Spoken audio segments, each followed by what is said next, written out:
صبح کو پہنچ رہا ہوں، رات میں بیٹھ گیا ہوں ٹرین میں، تو ماں انتظار کرتی ہے، سوتی نہیں ہے، باپ انتظار کرتے ہیں، سوتے نہیں ہیں، بیمار ماں بیماری بھول جاتی ہے، بوڑھا باپ بڑھاپے کو بھول جاتا، دروازے پر کھڑا ہے بیٹے کے انتظار میں، بیٹا پہنچ گیا، لیکن رات میں چلا بیٹا گھر میں پہنچا ہی نہیں۔ اب ماں بھی پریشان کہ بیٹا ہے تو کہاں؟ رات بھر سفر کیا، پھر وہیں پنجاب، رات بھر سفر کیا بہار کے لیے، پھر پنجاب، رات بھر سفر کیا، پھر وہیں، کیوں؟ اللہ کا نافرمان تھا۔ اس نے کہا میں گھر پہنچوں گا، ماں کو بتا دیا ہوں، اللہ نے کہا تمہیں پہنچنے نہیں دوں گا، یہ زمین میری ہے، قدم تمہارا ہے، ہم زمین کو لپیٹ دیں گے، تم جہاں سے چلے تھے وہیں پہنچا دیں گے۔ ٹھیک یہی مسلمانوں کا حال ہے، رمضان سے پہلے سدھر گئے، ٹوپی سر پر رکھ لیا، رمضان گیا سب کچھ رخصت ہو گیا۔ تیسری بات بتانے کے لیے جا رہا ہوں، بہت دھیان سے سنیے گا، اسی قرآن میں ہے کہ دیوار کو چاٹتا ہے یاجوج ماجوج، کس سے؟ زبان سے۔ وہ دیوار پتلی ہوتی رہتی ہے، پتلی ہوتی رہتی ہے، پتلی ہوتی رہتی ہے، اب ٹوٹنے والی ہوتی ہے تو کیا کہتا؟ کل کر لیں گے، آج چھوڑ دو کل کر لیں گے، انشاءاللہ نہیں بولا، وہ دیوار پھر موٹی ہو جاتی ہے۔ یہی حال مسلمان کا ہے، رمضان میں سدھر گیا، رمضان جانے کے بعد پھر بگڑ گیا، جیسا تھا ویسا ہی ہو گیا۔ فیصلہ آپ کے ہاتھ میں ہے، بتائیے انصاف سے کہ رمضان قبول ہوا کہ نہیں؟ ایک مثال پر پیغام ختم کر رہا ہوں، سننے کے لیے تیار ہیں؟ رمضان سے پہلے نماز پڑھیں گے، زندگی بھر نماز پڑھیں گے، ہاتھ اٹھائیے انشاءاللہ۔ آج اذان سنیں گے، کل نماز پڑھیں گے، ہاتھ اٹھائیے انشاءاللہ۔ ہاں یہاں آ کر کے پھنسے، دھیان سے سنیے گا۔ باپ بیٹا بیل کے اوپر تجارت کرتا تھا، اس بستی سے اس بستی مال بیچ کر کے آتا تھا، 12 سال ہو گئے۔ تو باپ نے بیٹا سے کہا رے بیٹا حساب تو کرو، کمائے کہ نہیں گنوائے، نفع کتنا ہوا نقصان کتنا؟ تو بیٹا نے گنتی کیا، حساب لگا، کبا حضور 12 سال پہلے جہاں تھے وہیں ہیں، سود کا پیسہ لے کر کے کاروبار کیا تھا، نفع نہیں ہوا ہے، خسارہ ہی خسارہ ہے۔ اس لیے دل میں ارادہ کر لیجئے کہ رمضان میں اپنی حالت بدلیں گے تو زندگی بھر ہماری حالت نہیں بدلے گی، وہی حالت رہے گی۔ انشاءاللہ زندگی بھر نمازی بنیں گے، زندگی بھر کے لیے روزے دار ہوں گے، ہاتھ اٹھائیے انشاءاللہ۔ مسلمانوں سنبھل جاؤ، مصیبت آنے والی ہے، تیری بربادیوں کے مشورے ہیں آسمانوں میں، نہ سمجھو گے تو مٹ جاؤ گے دوستاں والو، تمہاری داستان تک بھی نہ ہوگی داستانوں میں، تمہاری داستان تک بھی نہ ہوگی داستانوں میں۔ آخری پیغام رمضان کے حوالے سے آپ لوگ سننے کے لیے تیار ہیں؟ جوش کے ساتھ ہاتھ اٹھائیے۔ آپ لوگ تھک گئے ہیں میں جانتا ہوں، لیکن آپ کا حوصلہ ابھی تک جوان ہے، دل سے دعا نکلتی ہے اللہ آپ کی ہر بیماری کو دور فرمائے۔ دھیان سے سنیے گا، رمضان جب آئے گا تو خوب برکت ہوتی ہے، کھانا بھی بے حساب رہتا، بچ جاتا ہے، ختم نہیں ہوتا۔ آپ دیکھیں گے پیسہ کہاں سے آ جاتا ہے آدمی سوچ نہیں سکتا، انتظام کہاں سے ہو جاتا ہے آدمی سوچ نہیں سکتا۔ یہ راز آپ کو بتا رہا ہوں کہاں سے آتا ہے۔ رمضان سے پہلے وہ نعمت ہم کو کھانا نصیب نہیں، اور اس کو بار بار ہم لوگ کھاتے ہیں، وہ پہننا نصیب نہیں، وہ پہننے کو مل جاتا ہے۔ یہ رمضان میں برکت کہاں سے آتی ہے یہ راز بتا رہا ہوں، دھیان سے سنیے گا۔ پوری دنیا کا مسلمان ایک وقت میں نماز پڑھ رہا ہے، اس لیے اللہ آسمان سے چھپر پھاڑ کر کے برکت بھیج رہا ہے۔ پوری دنیا کا مسلمان ایک وقت میں نافرمانی نہیں کر رہا ہے، اللہ کی فرما برداری کر رہا ہے، اس کی برکت ہے، اللہ چھپر پھاڑ کر کے دے رہا ہے۔ مسلمان جب ایک ساتھ کھڑا ہو جاتا ہے فرما برداری کے لیے، اتحاد کے دامن کو مسلمان پکڑ لیتا ہے، تو اللہ ایسے دوہ دیتا ہے آسمان کو جیسے ہم گائے سے دودھ کو دوہ لیتے ہیں۔ اس لیے میں آپ سے کہنا چاہ رہا ہوں، اگر رمضان سے پہلے بھائی بھائی کا جھگڑا ہے تو ختم کر لیجیے، ہاتھ اٹھائیے، بھائی کو معاف کریں گے، ہاتھ اٹھائیے انشاءاللہ۔ اگر بیوی سے نفرت ہے، ماں باپ سے نفرت ہے، تو میں ہاتھ جوڑ کے کہتا ہوں رمضان سے پہلے اس نفرت کو بھول جائیے، محبت کرنے کا وعدہ کیجئے، انشاءاللہ محبت کریں گے۔ تیسری چیز، آپ کا بھائی غریب ہے، آپ سے حالت اس کی اچھی نہیں ہے، آپ رمضان سے پہلے وعدہ کیجیے کہ ہم ان کی مدد کریں گے، انشاءاللہ آپ کا رشتہ بھائی سے ایسا مضبوط ہوگا کہ کوئی کاٹ نہیں سکتا، کوئی توڑ نہیں سکتا۔ ہاتھ اٹھا کر کے وعدہ کیجیے دوسرے کی مدد کریں گے انشاءاللہ۔ اب میں آپ کو راز بتا رہا ہوں، دھیان سے سنیے گا۔ 3 آدمی بیٹھے ہوئے تھے چائے کی دکان میں، چائے پی رہے تھے۔ اس میں ایک مسہر بیٹھا ہوا تھا، ایک ڈوم بیٹھا ہوا تھا، ایک مسلمان تھا۔ 3 آدمی تھے بیٹھے ہوئے۔ یہ مسلمان کہتا ہے ڈوم سے کہ تو میرا بھائی ہے، تیرے ماں باپ بھی ایک ہے، وہی ہمارے ماں باپ۔ مسہر سے کہہ رہا ہے، دلت سے کہہ رہا ہے کہ تمہارے ماں باپ ایک، تو میرا بھائی ہے۔ تو دونوں نے کہا، مسہر نے اور ڈوم نے کہا، اگر تو میرا بھائی ہے تو میرا جوٹھا پی کر کے دیکھا، میں چائے پی رہا ہوں، میرا جوٹھا پی کر کے دیکھا۔ ڈوم نے پیا تھا تو مسہر سے کہا تم میرا جوٹھا پی کر کے دکھاؤ، تو اس نے پی کر کے دکھا دیا۔ اب باری آئی مسلمان کی، جوٹھا پینا ہے، دعویٰ ہے کہ تم بھائی ہو تو ثابت کرو، جوٹھا پی کر کے دکھاؤ۔ تو مسلمان کہتا ہے کہ میں تو پی لیتا، کیا کیجیے گا، میرا روزہ ہے، جیسے پیوں گا میرا روزہ ٹوٹ جائے گا۔ تو وہ ڈوم کہتا اگر تمہارا روزہ تھا تو چائے کی دکان میں کیوں بیٹھا ہوا ہے، ضرور گھوٹالہ ہے۔ تیسری مثال آ رہی ہے، دھیان سے اس کو سنیے گا۔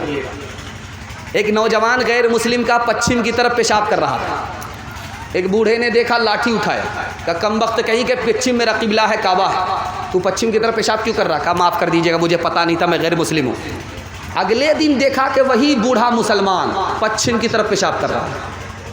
اب یہ جوان رک گیا کہ ذرا چچا سے پوچھیں گے، کل تو یہ لاٹھی اٹھا رہے تھے، آج خود ہی پچھم کی طرف پیشاب کر رہا ہے۔ کہا کہ چچا کل میں پیشاب کر رہا تھا، آپ لاٹھی اٹھا رہے تھے، برا مان رہے تھے، آج آپ خود پچھم کی طرف پیشاب کر رہے ہیں۔ تو بڑے می نے کہا کہ تمہیں اس سے کیا لینا دینا، قبلہ میرے باپ کا ہے کہ تیرے باپ کا۔ جماعت والے آگے مسجد میں، کمیٹی نے روک لیا کہ تراویح 8 رکعت ہے یا 20 رکعت ہے۔ تو جماعت والے پھنس گئے، اب کریں تو کیا کریں، 8 بتائیں گے، اگر پوچھنے والا 8 پڑھتا ہے تب تو پڑھنے دے گا، اگر پوچھنے والا 20 پڑھتا ہے تو نکال دے گا۔ تو اس نے کہا کہ ارے بھائی آپ کیوں پوچھ رہے ہیں؟ نہیں، جب تک ثابت نہیں کرو گے کہ تراویح 8 رکعت ہے یا 20 رکعت ہے، مسجد میں داخل ہونے نہیں دیں گے۔ تو انہوں نے دماغ لگایا، کہا دیکھیے صاحب، جو لوگ 8 رکعت تراویح پڑھتے ہیں وہ بہت کم پڑھتے ہیں، جو لوگ 20 رکعت پڑھتے ہیں وہ بہت زیادہ پڑھ لیتے ہیں، لیکن پڑھتے دونوں ہیں۔ ہم تو چاہے 8 رکعت پڑھیں گے چاہے 20 رکعت پڑھیں گے دونوں۔ آپ اس سے سوال جواب کیجئے جو یہ بھی نہیں پڑھتے وہ بھی نہیں پڑھتے۔ انشاءاللہ مسلک کے جھگڑے سے، بھائی کے جھگڑے سے، زمین جائیداد کے جھگڑے سے ہم لوگ الگ ہو جائیں گے، بھائی بھائی بن کر کے ایک اور نیک بن کر کے زندگی گزاریں گے۔ ہاتھ اٹھائیے انشاءاللہ۔ تدبیر سے بگڑی ہوئی تقدیر بنا لے، تقدیر بنا لے، اپنے پہ بھروسہ ہے تو یہ داؤ لگا لے، یہ داؤ لگا لے۔ کیا خاک وہ جینا ہے، کیا خاک وہ جینا ہے جو اپنے ہی لیے ہو، خود مٹ کے کسی اور کو مٹنے سے بچا لے، مٹنے سے بچا لے۔ عورتوں کے حوالے سے آخری پیغام سننے کے لیے مکمل تیار ہے؟ دونوں ہاتھ اٹھائیے انشاءاللہ جوش کے ساتھ۔ بالکل آخری پیغام عورتوں کے حوالے سے سنا رہا ہوں۔ ماں باپ سے زیادہ سالی پر مہربان ہوں گے، ہاتھ اٹھائیے انشاءاللہ۔ بیوی سے پوچھ کر کے ماں باپ کو خرچہ دیں گے، ہاتھ اٹھائیے انشاءاللہ۔ بیوی سے پوچھ کر کے داڑھی رکھیں گے، ہاتھ اٹھائیے انشاءاللہ۔ یہ دیکھیے کہاں ہے یہ لوگ، ان لوگوں کا جنازہ پڑھیں گے، یہ لوگ زندہ نہیں ہیں۔ دھیان سے سنیے گا۔ پنجاب سے شوہر آیا اور بیوی سے کہتا ہے کہ بڑا اچھا بندر مل رہا تھا، پیسہ رہتا تو تمہارے لیے خرید کر کے لے آتا۔ تو بیوی نے کہا اس میں پریشان ہونے کی کیا بات ہے، پیسہ بھی بچ گیا، میرے لیے تو سب سے بڑے بندر آپ ہی ہیں، بندر خریدنے کی ضرورت کیا ہے۔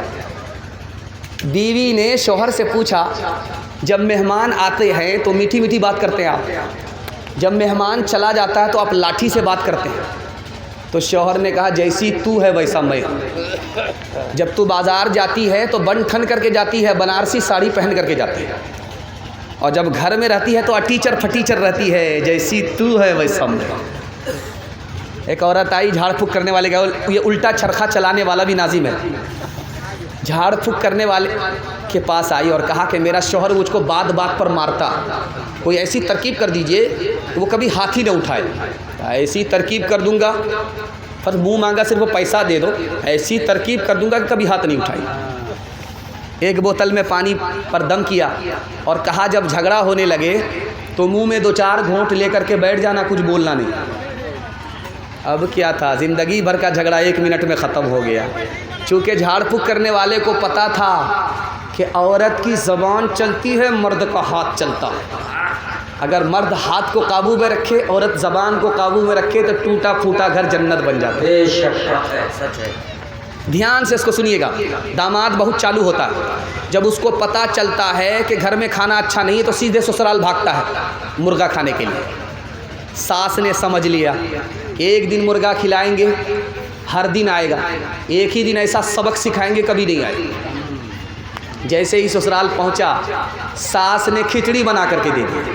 اللہ، داماد نے سسرال میں جب کھچڑی کو دیکھا تو تلوے کا خون دماغ پر آ گیا۔ کہا کہ اماں یہ مہمان خانہ ہے کہ جیل خانہ ہے؟ میں داماد ہوں کہ قیدی ہوں؟ اب بیٹا کھچڑی کو برا بھلا مت کہو، امیر بھی کھا لیتے، غریب بھی کھا لیتے، کسی کا پیٹ خراب نہیں ہوتا۔ سمجھ میں آ گیا؟ بڑھیا بہت چالو ہے، مرغا بچانے کی پلاننگ ہے۔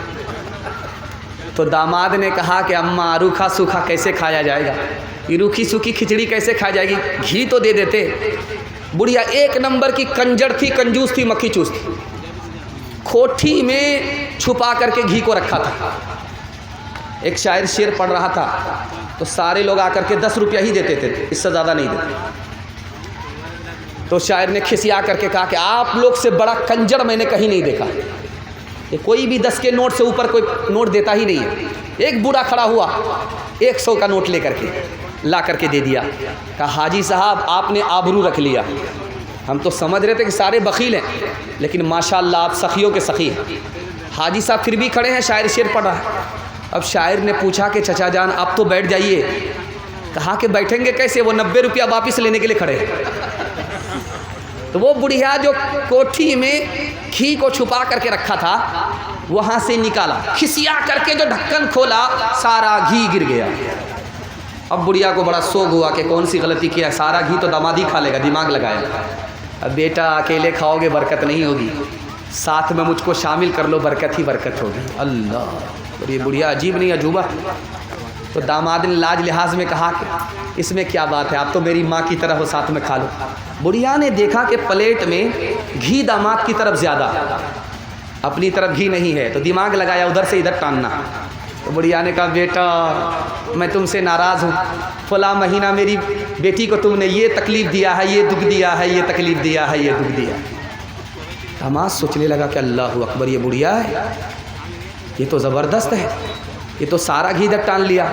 تو داماد نے کہا اماں کوے سے زیادہ کوے کا بچہ چالاک ہوتا ہے، اگر میں نے وہ دکھ دیا ہے تو یہ سکھ بھی دیا ہے، یہ سکھ بھی دیا ہے، یہ سکھ بھی دیا ہے، دکھ سکھ کو ملانا پڑتا ہے تب زندگی کا۔ جب آپ دیکھیں گے رخصتی کا موقع ہوتا ہے تو سارے لوگ روتے، جوان بیٹی 18 سال کی پوس پال کر کے بھیجا جاتا ہے سسرال، تو نانی دادی سب روتی ہے، یہاں تک کہ مگر کے مچ کے آنسو باراتی بھی بہانے لگتے ہیں۔ مگر اس ماتم کے ماحول میں ایک آدمی ہنس رہا تھا، چھوٹا بچہ دیکھ کر کے ابا سے کہتا ابا حضور سب لوگ تو رو رہے ہیں، یہ سمجھ میں آ رہا، مگر ایک آدمی ہنس رہا ہے۔ بیٹا کون ہنس رہا؟ کہا دولہا بابو ہنس رہے، رومال کے نیچے منہ رکھ کر کے دولہا بابو ہنس رہے۔ کہا اللہ اللہ اللہ توبہ استغفار، یہ آدمی ہنس رہا ہے، دولہا ہنس رہا ہے۔ کہا بیٹا گھبرانے کی کوئی بات نہیں ہے، تو ماتم کا وقت ہے، یہ تو رخصتی کا وقت ہے، ماتم ہے، مصیبت، ہم لوگ رو رہے ہیں، زندگی بھر اسی بدنصیب کو رونا ہے، اس لیے آج ہنس رہا ہے۔ آخری مثال پر پیغام ختم کر رہا ہوں، ذرا دھیان سے سنیے گا اس کو۔ پہلی بار جب بیٹی سسرال سے میکے آتی ہے تو محلے کی ساری عورت گھیر لیتی ہے، سوال جواب ہوتا ہے، بیٹی سسرال گئی تھی، شوہر کیسا تھا؟ تو لڑکی کہتی ہے ماشاءاللہ۔ اس کے بعد کہتی ہے سسر کیسے تھے؟ تو لڑکی کہتی ہے سبحان اللہ۔ سسرال کیسی تھی؟ تو الحمدللہ۔ اب کسی عورت نے پوچھا کہ بیٹی سب کو چھوڑو، ساس کیسی تھی تمہاری؟ تو لڑکی کہتی انا للہ استغفر اللہ لا حول ولا قوت الا باللہ، جلے تو جلال تو اس بلا کو ٹال۔ اب ماں سمجھ گئی میری بیٹی کو سب پسند ہے، ساس پسند نہیں ہے۔ تو ماں نے کہا بیٹی تیرے جواب سے مجھے اندازہ ہو گیا کہ ساس پسند نہیں، لیکن بیٹی میرے سوال کا جواب دو، پہلی بار جب میکے سے سسرال گئی تھی تو کون لے کر کے گئی؟ کہا ساس آئی تھی۔ 100 لڑکی میں مجھ کو دیکھا سنا تھا، پسند کیا تھا، اور بہو بنا کر کے میں کیسے سسرال لے گئی. کہا بیٹی یہ ساس کا احسان ہے، اتنے اچھے شوہر مل گئے. یہ ساس کا احسان ہے، اتنی اچھی سسرال مل گئی. یہ ساس کا احسان ہے کہ اتنے اچھے سسر مل گئے. بیٹی ساس مصیبت اور بلا نہیں ہوتی، کبھی ماں ہوتی ہے، کبھی ماں کے برابر ہوتی ہے. انشاءاللہ بیٹی کی طرفداری میں داماد جیل جائے گا، ہاتھ اٹھائیے انشاءاللہ. یہ دیکھیے اخیر تک یہ لوگ بیدار نہیں ہوئے. اچھا انشاءاللہ اگلے سال ان کو بیدار کریں گے انشاءاللہ. کردار بد پہ خود ہی یہ غصے میں آئے گی، شوہر دکھائے ڈنڈا تو یہ جھاڑو دکھائے گی. کردار بد پہ خود ہی یہ غصے میں آئے گی، شوہر دکھائے ڈنڈا تو یہ جھاڑو دکھائے گی. قاصر اسی لیے تو کوئی برکت نہیں رہی، بھی فاطمہ سی اب کوئی عورت نہیں رہی. غیبت میں سب سے آگے یہ عورت کی ذات ہے، چغلی تو ان کے سامنے بس دال بھات ہے. غیبت میں سب سے آگے یہ عورت کی ذات ہے، چغلی تو ان کے سامنے بس دال بھات ہے. سینے میں ان کے دین کی عظمت نہیں رہی، بھی فاطمہ سی اب کوئی عورت نہیں رہی. میرے حصے کا جلسہ مکمل ہو گیا اور بہت بڑے چترویدی آپ کے سامنے آ رہے ہیں. آپ ان کا نیا مطالعہ جب سنیں گے تو خود کو آپ قابو میں نہیں رکھیں گے اور بولیں گے یار ان دونوں کو یاجوج ماجوج کو پہلے کیوں بلا دیا گیا، ان کو پہلے بلانا تھا. اور عبدالباری صاحب زخمی بہت مشہور شاعر، اور میں نے ان کی نگرانی میں تقریر کرنا سیکھا ہے. وہ دور تھا مجھے اب یاد آ رہا ہے کہ جہاں سے ہم لوگوں کو عربیہ سے عروج ہوا. یہی سب شاعر ہیں، انہوں نے جلسہ دیا ہم جیسے طفل مکتب کو، انہوں نے انگلی پکڑ کر کے چلنا سکھایا. اتنے بڑے شاعر کو آپ لوگ سننے کے لیے بیٹھے ہیں. یہ آپ کے دونوں مہمان ہیں، جب تک آپ دونوں کو سنیں گے نہیں میزبانی کا حق ادا نہیں ہوگا. ہم سے قبولیت کی گھڑی میں اللہ کو حاضر ناظر رکھ کر کے وعدہ کیجئے ان دونوں کو جب تک سن نہیں لیں گے، جلسہ دعا پر جب تک مکمل نہیں ہوگا ہم لوگ نہیں جائیں گے. ہاتھ اٹھائیے انشاءاللہ.